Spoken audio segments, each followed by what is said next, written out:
बाजार बोलता है। इसमें पहले एफआईज डीआईज का डेटा पढ़ लेते हैं कि कल किस तरह की एफआईज की ट्रैक्शन देखने के लिए मिला मार्केट में। साथ ही डीआईज क्या कर रहे थे कल के मार्केट में। तो एफआईज और डीआईज एक बार फिर थोड़े विपरीत होते हुए नजर आए। एफआईज ने कल भी माल बेचा और साथ ही डीआईज ने करीब 1800 करोड़ रुपए का माल खरीदते हुए दिखाई दिए। ग्लोबल इंडिसेस पर नजर डाल लेते हैं। अमेरिकन मार्केट्स लगातार 8 ट्रेडिंग सत्र से अच्छी स्ट्रेंथ दिखा रहा है। ग्रीन मार्क में ही बंद हो रहा है। कल का सत्र भी इसी तरह का रहा। वहां पर डाउ जोन्स में करीब 237 अंक की बढ़त देखने के लिए मिली। आधा % की तेजी देखने के लिए मिली। 2024 में अभी तक अमेरिकन मार्केट में सबसे लंबी स्ट्रीक है जिसमें कि लगातार बाइंग मोमेंटम अमेरिकन मार्केट में बनता जा रहा है। लगातार जो ट्रेडिंग डेज होते हैं उसकी हम बात कर रहे हैं। साथ ही अगर देखें तो चीन और हैंसेंग दोनों में ही आज थोड़ी सी मुनाफा वसूली टाइप देखने के लिए मिल रही है। निकाई में एक अच्छा उछाल, काफ़ी वॉलेटाइल हो गया इस समय निकाई का इंडेक्स, कभी 2% नीचे कभी 2% ऊपर, और 812 अंक आज बढ़कर कामकाज कर रहा है। कोस्पी में करीब 1% की बढ़त देखने के लिए मिल रही है। साथ ही आज के टॉप गेनर्स और लूजर्स पर नजर डाल लेते हैं। आज के टॉप गेनर्स की लिस्ट में देखें तो जो शेयर टॉप पर है वो है ऑल कार्गो, जहां पर कि करीब 11% का उछाल देखने के लिए मिल रहा है। सीक्वेंट साइंटिफिक का इस काउंटर पर लगातार मोमेंटम बना हुआ, इस पर बात करनी पड़ेगी। उषा मार्टिन यहां पर करीब 7% का जंप देखने के लिए मिल रहा है। इडलवाइज हम इस पर 2-3 बार बात भी कर चुके हैं और आज भी ये काउंटर करीब 7% ऊपर चल रहा है, 97 रुपीज़। रोलेक्स रिंग्स यहाँ पर करीब 6% की तेजी आज के सत्र में देखने के लिए मिल रही है। कौन से ऐसे शेयर्स हैं जहाँ पर कि आज के सत्र में किसी भी वजह से गिरावट है, तो उन पर देखें तो ग्रेविटा यहाँ पर एक तरफा तेजी देखने के लिए मिली है। इस काउंटर पर आज 7% की गिरावट देखने के लिए मिल रही है। मचकाओ डॉक यहाँ पर करीब 5% की गिरावट। गार्डन रीच शिप बिल्डर करीब 3.5%। कैपली पॉइंट यहाँ पर करीब 3.5% और पटेल इंजीनियरिंग लगातार प्रेशर में बना हुआ है। काउंटर 3% आज भी नीचे है। कुछ एक खबरें जो कि ग्लोबल फ्रंट से हैं उनको एक बार देख लेते हैं कि उनका क्या इम्पैक्ट इंडियन मार्केट्स पर देखने के लिए मिलेगा। सबसे इम्पॉर्टेंट खबर जो कल हमने देखी वो है कि जापान की जो एक मशहूर रिटेल चेन है 7-Eleven, वो बिकने जा रही है और उसकी जो टोटल वैल्यू बन रही है वो करीब $31 बिलियन की वैल्यू पर ये डील हो सकती है। खरीदार जो हैं वो सर्कल के करके एक कंपनी है जिनकी जो सर्कल के नाम से रिटेल चेन है, जिनकी ऑपरेटर कंपनी काउस्टार्ड इस कंपनी को खरीदने के लिए 7-Eleven को खरीदने के लिए बिड डाल सकती है। इस तरह की इंटरनेशनल मार्केट में एक हलचल बनी हुई है। अगर ये 31 बिलियन पर ये डील हो जाती है तो ये रिटेल सेगमेंट की एक बहुत बड़ी डील होगी इंटरनेशनल लेवल पर, और जापानीज कंपनी का किसी का भी एक सबसे बड़ा मर्जर ये कहा जा रहा है। रिटेल सेगमेंट में हमारे इंडिया में बहुत ज़्यादा ऑर्गेनाइज प्लेयर्स में बहुत ज़्यादा कंपनीज लिस्टेड नहीं है। डीमार्ट और रिलायंस रिटेल चूंकि रिलायंस का पार्ट है और डीमार्ट एक अलग लिस्टेड एंटिटी है। इन दोनों पर अंशुल जी मैं आपकी राय जानना चाहता हूँ। रिलायंस और डीमार्ट कैसे देखें? अगर ये डील होती है इंटरनेशनल मार्केट में तो बेंचमार्क स्थापित होते हैं, वैल्यूएशंस के पैरामीटर चेंज हो जाते हैं जब इतने प्रीमियम पर डील होती है। क्योंकि हमने देखा कि कल 7-Eleven का शेयर जापानीज मार्केट में 23% चला। तो ऐसे जब एक्सेप्शनल मूव आते हैं तो डेफिनेट सी बात है कि इंटरनेशनल माहौल बनेगा। कैसे देखें सर? देखिए विवेक जी, डी मार्ट में एक बहुत बेहतरीन पैटर्न बना हुआ है। इस स्टॉक में बाइंग क्लाइमैक्स बना था अक्टूबर 2021 में। उसके बाद स्टॉक करेक्ट हुआ, बहुत बेहतरीन तरीके से करेक्ट हुआ, 5,900 से लगभग 3,300, ऑलमोस्ट 50% करेक्ट हुआ। 135 हफ्ते का बेस बनाया है और 135 हफ्ते के बेस का ब्रेकआउट आके रीटेस्ट होके अब वापस से अप मूव आना स्टार्ट हुई है। तो ये आइडियल लोकेशन है जहां पे लॉन्ग टर्म इन्वेस्टर्स को अपना स्टॉक खरीद के 1.5-2 साल के लिए छोड़ देना चाहिए। और ये वो आइडियल लोकेशन है जहां ट्रेडर को, जिसको 10-12-15% की मूव चाहिए होती है, उसके लिए भी बिल्कुल आइडियल पैटर्न बना है। तो दोनों तरह के ट्रेडर्स, चाहे वो ट्रेडर हो चाहे लॉन्ग टर्म इन्वेस्टर हो, दोनों का इंटरेस्ट इस स्टॉक में इस समय है। और केवल 5,075 अगर निकलता है तो मोमेंटम आना स्टार्ट होगा इस स्टॉक में। इमीडिएट टारगेट 5400 रुपए रहेगा। ये ट्रेडर्स के लिए है, प्रोबेबली 3 से 4 हफ्ते में 5400 आ जाएगा। लेकिन अगर आप इन्वेस्टर हैं, 12 से 18 महीने या प्रोबेबली 2 साल भी दे सकते हैं, तो इस स्टॉक में पूरी कैपेसिटी है कि स्टॉक यहां से डबल हो सकता है। दूसरा आपने रिलायंस पूछा विवेक जी, इसमें स्टैंडर्ड डिस्क्लेमर दे दूं, मेरे पोर्टफोलियो में 90% 95% रिलायंस है और बाकी कैश पड़ा हुआ है, तो इसके ट्रेंड पे तो मैं विशेष टिप्पणी नहीं कर पाऊंगा, लेकिन सपोर्ट जोन इसमें जरूर 2874 थी, वहां पे रिजेक्शन मिला है। रेजिस्टेंस जोन इसमें इमीडिएट जो है 3053 की है, तो प्रोबेबली 3053 तक ये आ सकता है। स्टैंडर्ड डिस्क्लेमर दे दूं, 95% मेरे पास रिलायंस है, बाकी मेरे पास कैश है, दूसरा कोई स्टॉक मेरे पास नहीं है। और आपके शो के स्टार्ट में भी मैंने कहा था कि मिड कैप स्मॉल कैप से ज्यादा परफॉर्मेंस लार्ज कैप में आएगी, इसी वजह से मेरा कैपिटल एलोकेशन भी लार्ज कैप में है। बिल्कुल। अंशुल जी, लेकिन आप तो मिड कैप स्मॉल कैप में बहुत अच्छी कॉल्स देते हैं। आपने खुद अपने पोर्टफोलियो में 95% रिलायंस रखा हुआ है। सर, आप रिटर्न थोड़ा म्यूटेड साइड पर नहीं ले रहे हैं? सर एक्चुअली थोड़ी सी मैं फैमिली प्रॉब्लम्स की वजह से भोपाल में हूँ, तो मिड कैप स्मॉल कैप को बहुत एक्टिवली ट्रैक करना होता है, वो इस समय पॉसिबल नहीं हो पा रहा है। नहीं तो मिड कैप स्मॉल कैप जरूर मेरे पोर्टफोलियो में होते। कल ही आप ही के चैनल पे मैंने जयंत एग्रो रिकमेंड किया था, मनी कंट्रोल पे भी मैंने आर्टिकल लिखा था उसके बारे में, आज 7% ऊपर है। तो अगर मैं अपनी डेस्क पे होता तो जरूर मैं जयंत एग्रो ट्रेड किया होता। बिल्कुल। तो यहाँ पर ये अंशुल जी ने काफ़ी ऑनेस्टली अपनी बात बताई है कि क्यों उन्होंने अपने पोर्टफोलियो में रिलायंस रखा हुआ है। इंटरेस्टिंग। एक सर, इंटरनेशनल मार्केट में हम देखें तो कच्चा तेल और सोने की कीमतों में कल ऊपरी स्तरों से कुछ गिरावट देखने के लिए मिली है।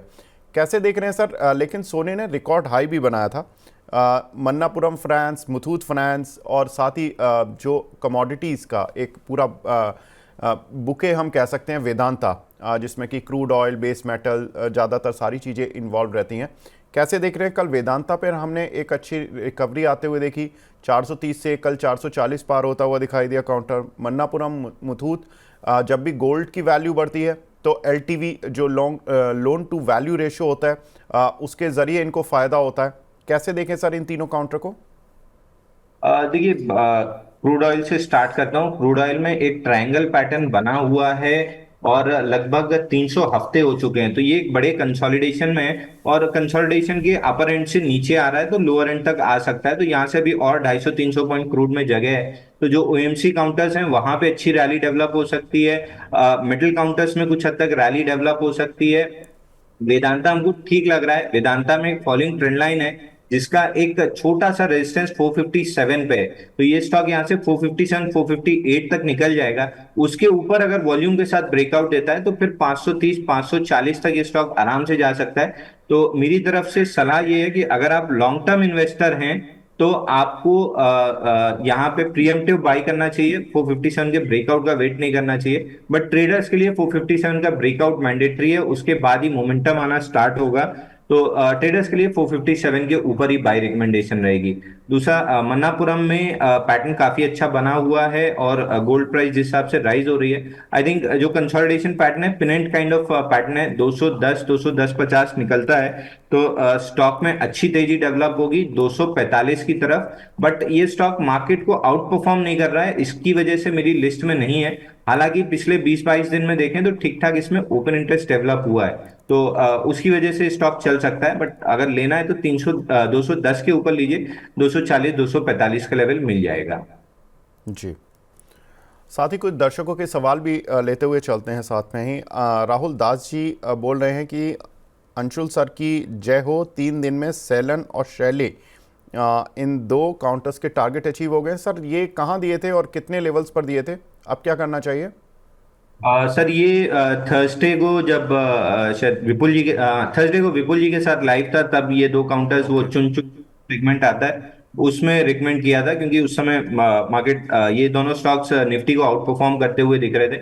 दोनों में लगभग 7-8% की रैली हो चुकी है, तो थोड़ी सी प्रॉफिट बुकिंग कर लेंगे तो ज्यादा अच्छा है। अब जो काउंटर्स चल रहे हैं, पीसी ज्वेलर्स हो गया, टीबीजेड हो गया, सेलन हो गया, ये सारे काउंटर्स हमने आज अपने क्लाइंट्स को रिकमेंड किए हैं, तो यहाँ पे थोड़ा सा देख सकते हैं। आईआईएफएल सिक्योरिटीज भी चल रहा है, ये भी सुबह हमने अपने क्लाइंट्स को रिकमेंड किया है।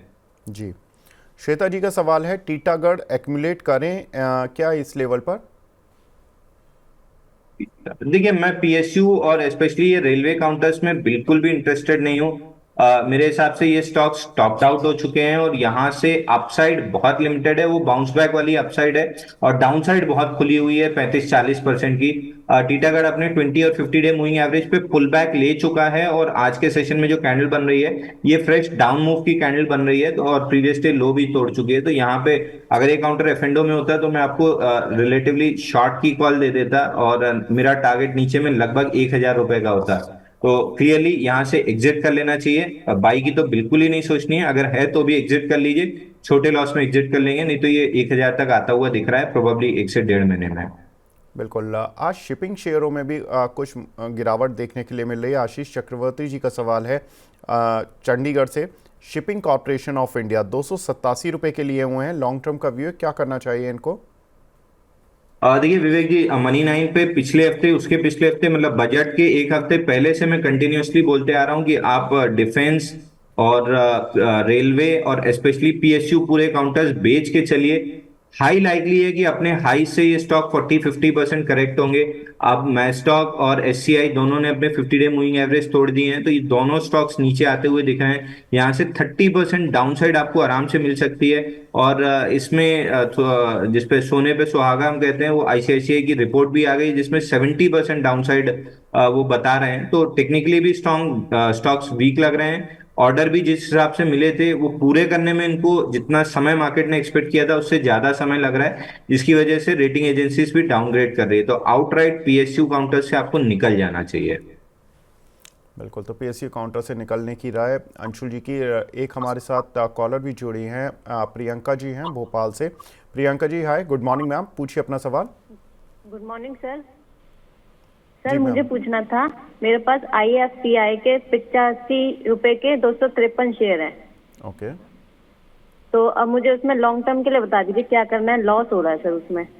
जी मैम, ये आपसे मैं एक सवाल पूछूं कि ये आपने किसके कहने पर कैसे मतलब लिए थे, क्यों लिए थे ये? सर ये मेरे एक फ्रेंड ने बताए थे तो फिर मैंने परचेज कर लिए थे, पता अच्छा बता लग रहा था। आपके फ्रेंड क्या करते हैं, मतलब वो फाइनेंशियल एक्सपर्ट हैं क्या? नहीं नहीं, एक्सपर्ट नहीं है वो, ऐसे मार्केट वगैरह देखते रहते हैं वो भी। ओके, तो आपको उन पर ट्रस्ट है कि मतलब उन्होंने पैसा कमाया इसलिए उनसे पूछ लेना चाहिए, राइट? हाँ हाँ, लगा था कि अच्छा बताएंगे पर शायद नहीं अच्छा बता पाए वो। ओके, कोई लॉस प्रॉब्लम ही हो नहीं। रहा है उसमें तो। अंशुल जी, आईएफसीआई में ये थोड़ा ऊंचे के भाव पर फंस गई है 85 के लेवल पर, क्या करें?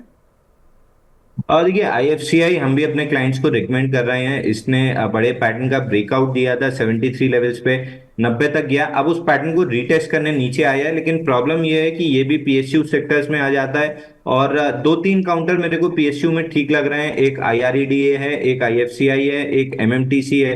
ये तीन काउंटर्स मुझे थोड़े से ठीक लग रहे हैं, बट सेक्टर टेलविंड नहीं है, मेजॉरिटी स्टॉक्स नीचे जा रहे हैं। यहाँ 30-40% करेक्शन की बात कर रहे हैं, तो ये दो तीन कितना आउट परफॉर्म कर पाएंगे कहना मुश्किल है। बट अगर केवल टेक्निकल कमेंट दूं तो 50 डे मूविंग एवरेज पे बॉक्स बनाए, हाई लाइकली है कि 74-75 का लेवल निकाल के ये 105 तक जाएगा।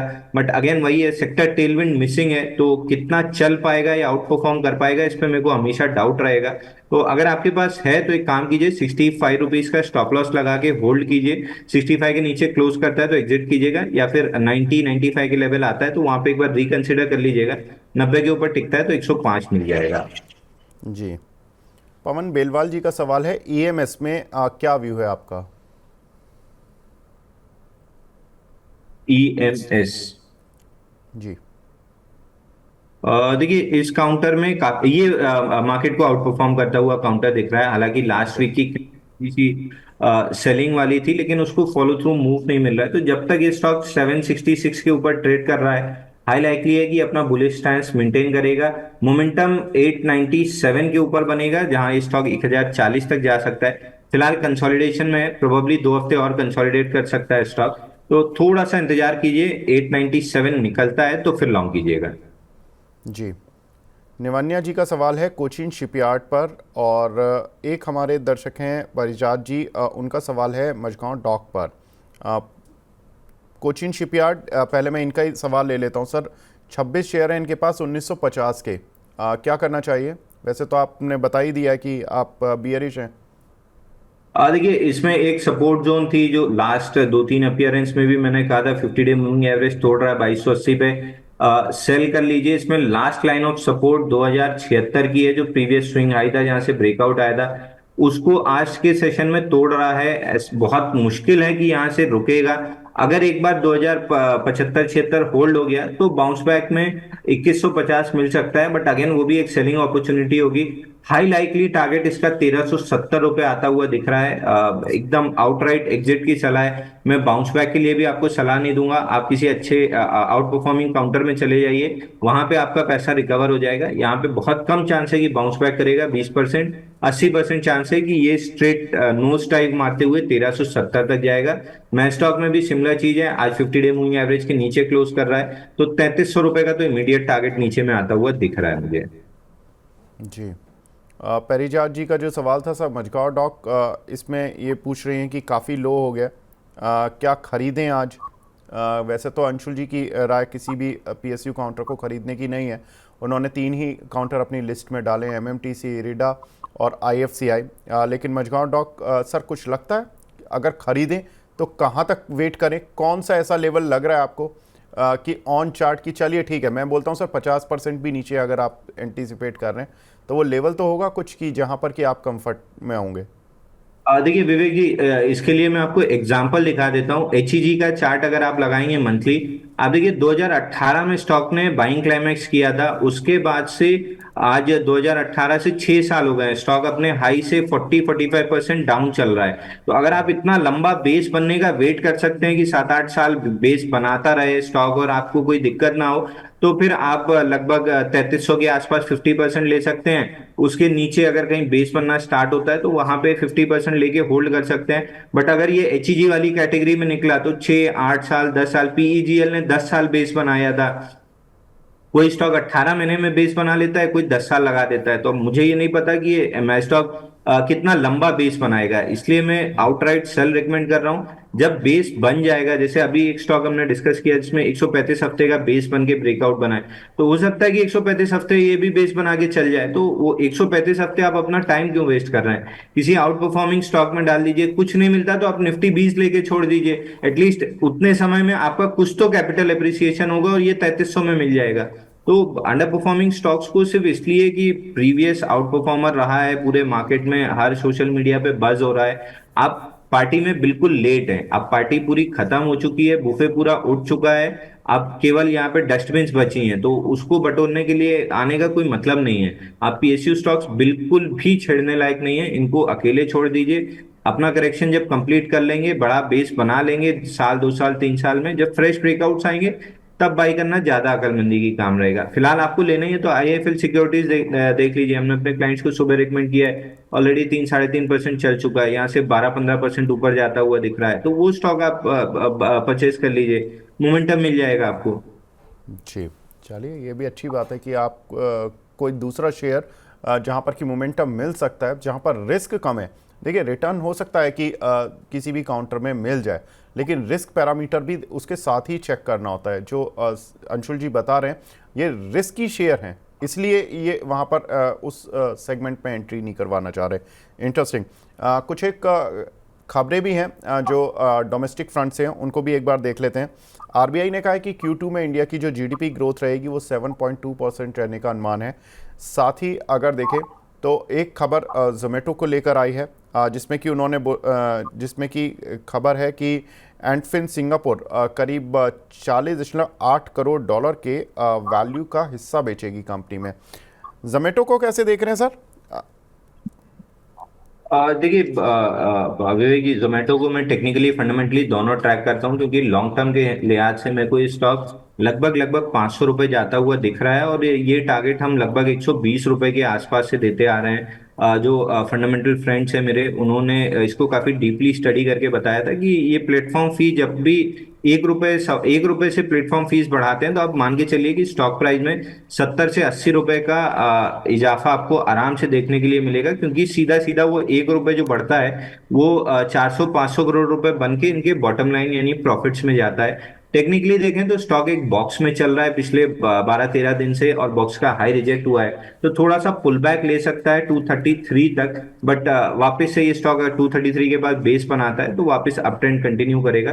तो लॉन्ग टर्म स्ट्रक्चर्स इसका अभी भी बुलिश है। शॉर्ट टर्म में 1-2 हफ्ते के लिहाज से कंसोलिडेशन में कंप्लीट करने के बाद ब्रेकआउट देता है तो बाई बनेगा। फिलहाल कंसोलिडेशन में तो समय दीजिए कंसोलिडेशन कंप्लीट होने का। बिल्कुल। आजकल वैसे मार्केट में एक अलग ही पैरामीटर्स चल रहे हैं। जोमेटो ऑफ कोर्स एक सर्विस प्रोवाइडर कंपनी जो रेस्टोरेंट का खाना उठाकर और दूसरी जगहों पर डिलीवर करती है, उसकी वैल्यूएशन करीब 2,30,000 करोड़ है।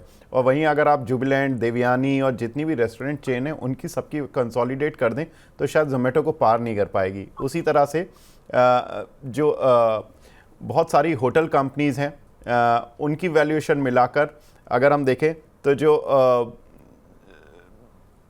होटल प्रोवाइडर हैं, जो सर्विस प्रोवाइडर हैं, उस तरह की कंपनियों की वैल्यूएशन ज़्यादा हो रही है। बहुत इंटरेस्टिंग मार्केट चल रहा है। एक हमारे साथ दर्शक भी जुड़े हैं जम्मू से। सर गुड मॉर्निंग, पूछिए अपना सवाल। जावेद जी हैं हमारे साथ। Good morning sir. Javed ji sir पूछिए। गुड मॉर्निंग सर, पूछिए अपना सवाल।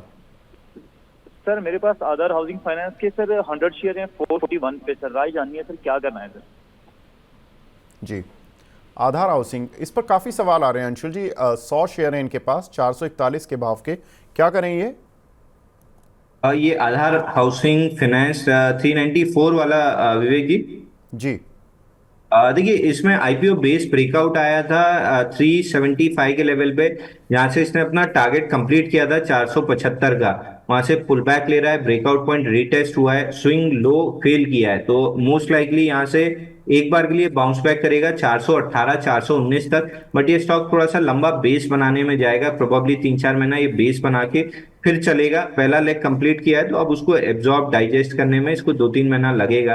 तो अगर आप लॉन्ग टर्म इन्वेस्टर हैं तो आप एक बार बाई करके होल्ड कर सकते हैं। बट अगर मोमेंटम खोज रहे हैं तो फिलहाल मोमेंटम 418 तक आता हुआ दिख रहा है, वहां पे एक बार प्रॉफिट बुक करके एग्जिट करना पड़ेगा और बेस बनने का वेट करना पड़ेगा। तो जस्ट कंप्लीट हुआ है, स्टॉक ने मूव कंप्लीट किए तो बेसिंग पैटर्न में जाएगा। जी, साथ ही कुछ एक दर्शकों के सवाल भी लेते हुए चलते हैं। एक दर्शक हैं हमारे साथ कामरे आलम जी। उनका सवाल है वोडाफोन पर। सर वोडाफोन पर इन्होंने 17 रुपये के कुछ शेयर लिए हुए हैं, 17 रुपये 40 पैसे पर लिए हुए हैं इन्होंने। क्या करना चाहिए सर? वोडाफोन में रिजल्ट्स ठीक आए थे, सिटी की एक रिपोर्ट आई, 22 रुपये के टारगेट्स दिए, काउंटर सुस्त गति से चलने लगा है, एक रेंज में आकर फंस गया है, क्या करना है?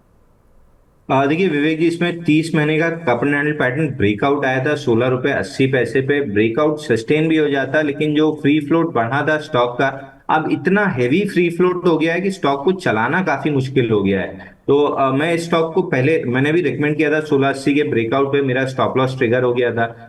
उसके बाद से मैंने स्टॉक को छोड़ दिया। उसकी सबसे बड़ी वजह ये थी कि फ्री फ्लोट इतना बड़ा है कि स्टॉक को चलाना बहुत मुश्किल हो जाएगा। तो आप थोड़े से कम फ्री फ्लोट वाले स्टॉक में जाइए या उन स्टॉक्स में जाइए जो मार्केट को आउट परफॉर्म कर रहे हैं या अप ट्रेंड दिखा रहे हैं। इस स्टॉक में दोनों ही चीज नहीं है, तो मैं स्टॉक को कंप्लीटली अवॉइड की सलाह दूंगा। अगर आपके पास है तो आपके लिए finally line in the sand 14 रुपए है। 14 रुपए के नीचे क्लोज करता है तो वापस अपना 8 रुपए का लो दिखाएगा। 17 रुपए के ऊपर क्लोज करता है तो टेक्निकल ब्रेकआउट है, लेकिन फ्री फ्लोट इतना बड़ा है कि चलना मुश्किल होगा। लेकिन अगर ब्रेकआउट सक्सेसफुल होता है तो 24 रुपए तक स्टॉक जा सकता है। मेरी तरफ से कंप्लीट अवॉइड की सलाह है। बिल्कुल, तो कंप्लीट अवॉइड करने की सलाह इस काउंटर पर देखने के लिए मिल रही है अभी।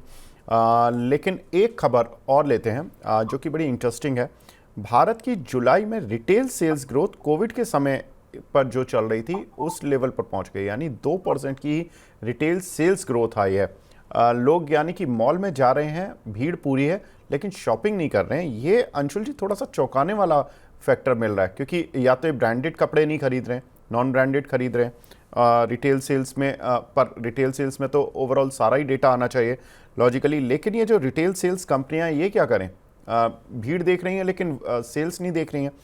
V2 retail, Trent, AB fashion, Arvind limited, इन सभी काउंटर पर क्या करना चाहिए? देखिए विवेक जी, आप बोलेंगे मिडिल क्लास आदमी की तरह बात कर रहा हूँ, लेकिन आप मॉल में जाइए और आप ब्रांडेड कपड़े देखिए, ये इतने महंगे होते हैं। वहीं आप सामने ट्रेंट का जो ब्रांड है जूडियो टाटा का, उसमें जाइए तो उसी लेवल के मतलब वही क्वालिटी वही डिजाइन लगभग मिलती जुलती चीज आपको 1/10 भाव में जूडियो में मिल जाती है। और इसीलिए आप देखिए ट्रेंड का भाव कहां से कहां पहुंच गया, बल्कि मैं ट्रेंड को ट्रेंड कहता हूं, ये इससे बेहतरीन ट्रेंड मैंने किसी काउंटर में कभी देखा नहीं है। एक तरफा चलता जा रहा है, और उसकी वजह मुझे अब समझ में आई जब ऑफलेट में जूडियो के स्टोर्स में गया था। ब्रांडेड से ब्रांडेड और महंगे से महंगे डिजाइनर टाइप के कपड़े ये इतने सस्ते में प्रोवाइड कर रहे हैं कि मॉल में अगर आदमी जाता भी है तो ब्रांडेड कपड़े को इग्नोर करता है, वो घूमने फिरने और खाने पीने जाता है। तो आप देखेंगे कि रिटेल काउंटर्स जो हैं उनके जो QSR काउंटर्स हैं उनकी सेल्स आपको मॉल में अच्छी दिखेगी कंपेयर टू ये रिटेल स्टोर्स। तो अरविंद एक हमको बहुत पसंद है क्योंकि यहाँ भी बजट फ्रेंडली कपड़े होते हैं। दूसरा ट्रेंड हमें पसंद है, दोनों स्टॉक आपको होल्ड करना चाहिए। ट्रेंड में यहाँ से लगभग 7400 तक के लेवल मिलते हुए दिख रहे हैं, और अरविंद में 540 550 के लेवल आते हुए दिख रहे हैं। ये दोनों स्टॉक्स हम अपने क्लाइंट्स को रिकमेंड कर रहे हैं।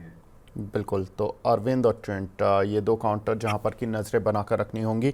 एक और इंटरेस्टिंग खबर आ रही है ऑनलाइन गेमिंग को लेकर। 2026 तक ऑनलाइन गेमिंग का जो मार्केट है वो 4 बिलियन तक पहुंचने वाला है। इंडिया में करीब 45 करोड़ लोग ऑनलाइन गेमिंग में आजकल पार्टिसिपेट कर रहे हैं। सर बच्चे तो बच्चे, ये तो बड़े भी आ गए, क्योंकि 45 करोड़ बच्चे तो हैं नहीं है। अब इसमें जो ऑनलाइन गेमिंग कंपनीज़ हैं इनकी चांदी होने वाली है, लेकिन प्रॉब्लम ये है कि इनके साथ जो GST का इशू था वो थोड़ा सा हैंगओवर रहता है। कैसे देखना चाहिए सर ऑनलाइन गेमिंग में जो IT सर्विसेज देती हैं या जो सर्विस प्रोवाइडर हैं? डेल्टा कॉप गेमिंग में ही है, लेकिन वो कैसीनो में ज़्यादा उनका फोकस है। डेल्टा कॉप, नज़ारा टेक, जेंसा टेक्नोलॉजीज़, इन तीनों काउंटर पर आपकी राय? देखिए डेल्टा कॉप तो कंप्लीटली डाउन ट्रेंडिंग स्टॉक है, तो मैं बहुत ज्यादा उसमें इंटरेस्टेड नहीं हूँ। लेकिन जेंसा टेक जरूर, जेनटेक या जेंसा टेक, ये जो सर्विस प्रोवाइडर हैं ये ज्यादा अच्छे दिख रहे हैं काउंटर्स दोनों। इनमें तेजी डेवलप होती हुई दिख रही है। जेंसा टेक्नोलॉजी में लगभग 805 806 रुपए का लेवल निकलता है, तो नेक्स्ट लेग ऑफ मोमेंटम बनेगा 925 रुपए 930 रुपए तक के लिए। और ओवरऑल ये स्टॉक मुझे 1100 रुपए जाते हुए दिख रहा है। तो इस स्टॉक में अच्छा अप ट्रेंड बना हुआ है। कंपनी जो मतलब लास्ट माइल पे आती है, जिसका हम ऐप यूज करके प्ले करते हैं, वो कमाए ना कमाए, ये सर्विस प्रोवाइडर जो हैं ये जरूर पैसा कमाएंगे, क्योंकि ये टेक्नोलॉजी डेवलप करके बेचते हैं। तो इनके पास हमेशा इनफ्लोज अच्छे बने रहेंगे, ऑर्डर फ्लो बने रहेंगे। आउट ऑफ द टू नजारा टेक मेरे को थोड़ा सा अंडर परफॉर्मिंग दिख रहा है, जेंसा टेक मेरे को ज्यादा अच्छा लग रहा है। आउट ऑफ द टू मैं जेंसा टेक 1100 के टारगेट के साथ रिकमेंड करूंगा। अगर आपके पास 3 से 4 महीने का समय है तो आप जेंसा टेक्नोलॉजी जरूर ले सकते हैं। बिल्कुल। एक हमारे साथ दर्शक भी जुड़े हैं, गोरेनाथ पटेल जी। पटेल साहब गुड मॉर्निंग सर, पूछिए अपना सवाल। Good morning sir. Money land के सभी की मतलब एंकरों और जो हमारे एक्सपर्ट हैं सबको सादर प्रणाम सर। सादर प्रणाम सर। सर पूछिए। सर मैं कोरबा छत्तीसगढ़ से बोल रहा हूँ सर। मेरे पास हुडको का 157 शेयर है सर, 318 भाव से शेयर। मैं लॉन्ग टर्म का व्यू रखता हूँ सर, क्या थोड़ा सा समाधान बताएंगे सर? बिल्कुल सर, समाधान दिलवाते हैं। हुडको के 157 शेयर हैं 318 के भाव के। अंशुल जी क्या करना है? हाँ हाँ देखिए सर, हुडको भी उसी कैटेगरी में आता है जिसको मैं कंप्लीटली सेल रिकमेंड कर रहा हूँ। हुडको में आप देखिए 20 और 50 डे मूविंग एवरेज के नीचे bearish flag kind of pattern बना रहा है। जैसे ही इसमें 287 के नीचे जाएगा स्टॉक, 286 287, इसमें एक बेरिश ब्रेकडाउन आ जाएगा, जिसका इमीडिएट टारगेट 271 माइनर टारगेट है, और फाइनल टारगेट इसका 230 ऑड लेवल्स आता है। तो मैं यहाँ पे अगर ये शॉर्ट रिकमेंड में कर सकता तो मैं शॉर्ट रिकमेंड कर देता 230 रुपए के टारगेट के साथ। मेरे को स्टॉक एक्सट्रीमली वीक लग रहा है। फ्यूचर एंड ऑप्शन में होता तो मैं कहता 86 के नीचे इसको इमीडिएटली शॉर्ट कर लीजिए, 230 रुपए आता हुआ दिख रहा है। बट चूंकि फ्यूचर ऑप्शन में नहीं है तो आपको है तो सेल कर लीजिए, नहीं है तो अवॉइड कीजिए।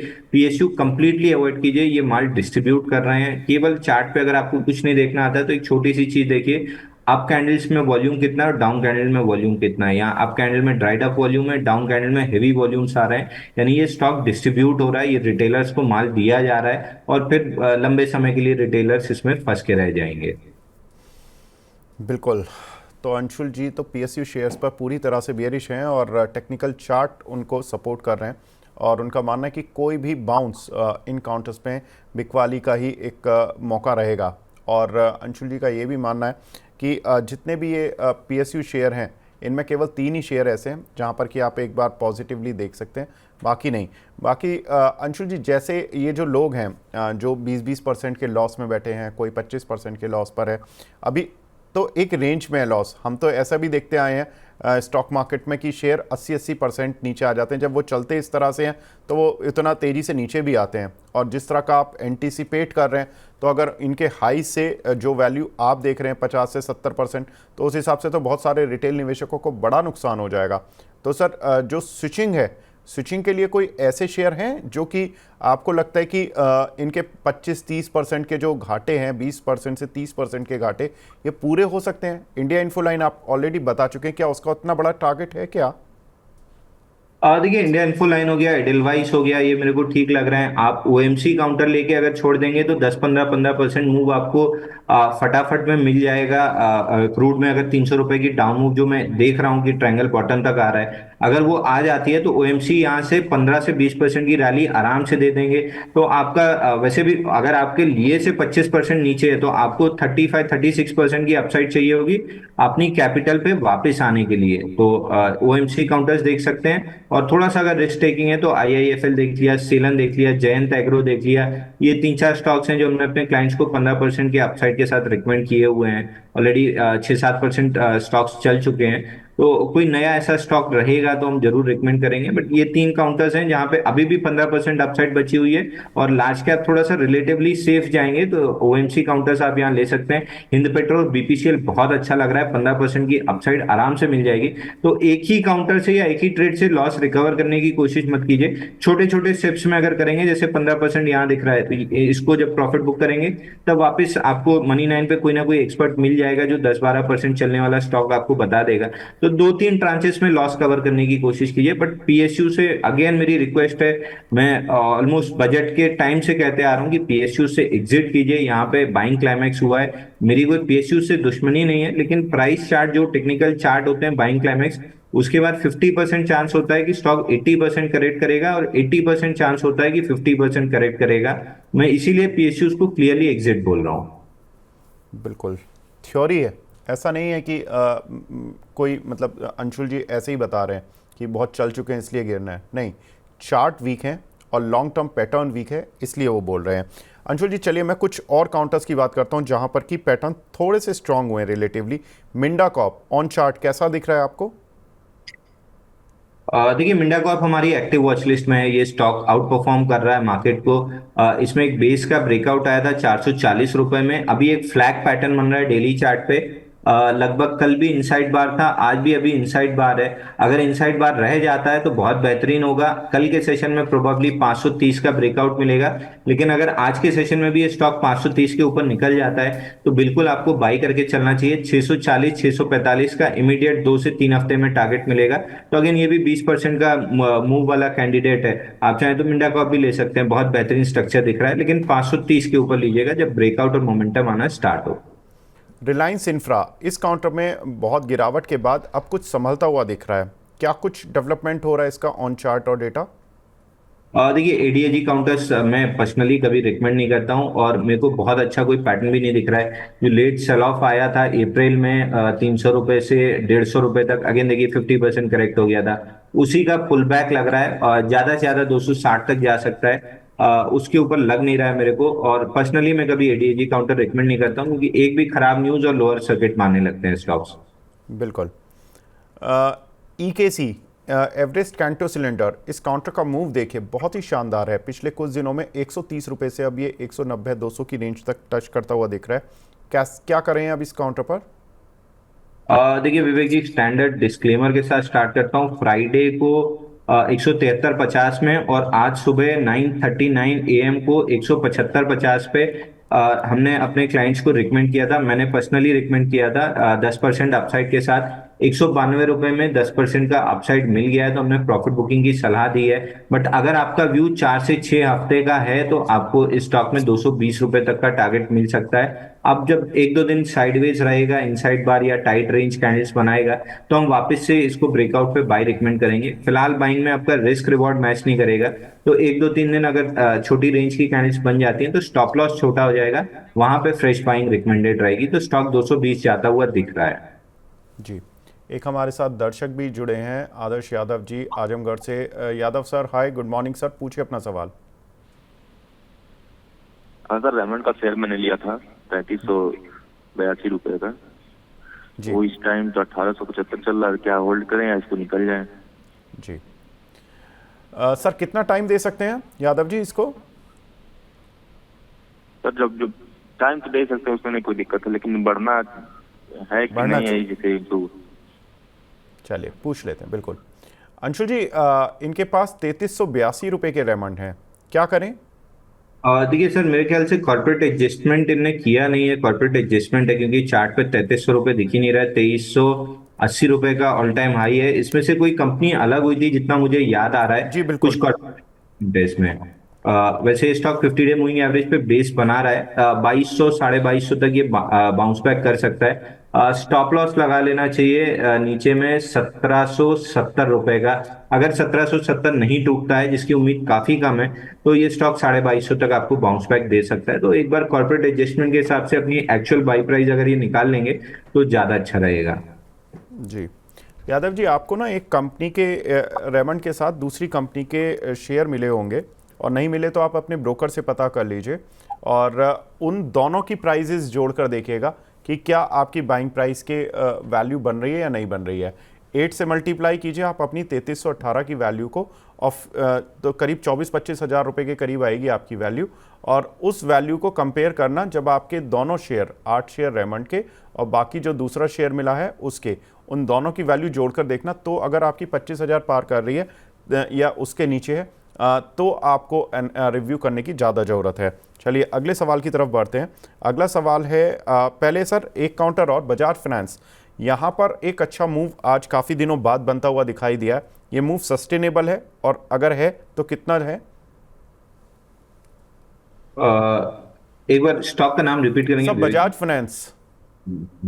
देखिए, बजाज फाइनेंस में बहुत बड़ा बेस बन रहा है। वीकली चार्ट पे अगर देखें तो लगभग 151 हफ्तों का बेस बना है, और हैमर कैंडल है लास्ट वीक तो, और बेस के लो के पास ये हैमर कैंडल है, तो ये स्टॉक बहुत आराम से 7500 रुपए तक जा सकता है। जिस हिसाब का स्टॉक का बीटा है, ये 3 महीने में आपको 7500 रुपए दिखा देगा। बल्कि उससे पहले भी दिखा सकता है। थोड़ा सा मैं टाइम बाई करके चल रहा हूँ 3 महीने का। तो 3 महीने के अगर आपका व्यू है तो लास्ट वीक का जो लो है, लास्ट वीक का लो है 6425। 6425 के क्लोजिंग स्टॉप लॉस से अगर लेते हैं तो आपको 7500 रुपए का टारगेट आराम से मिल जाएगा 3 महीने में।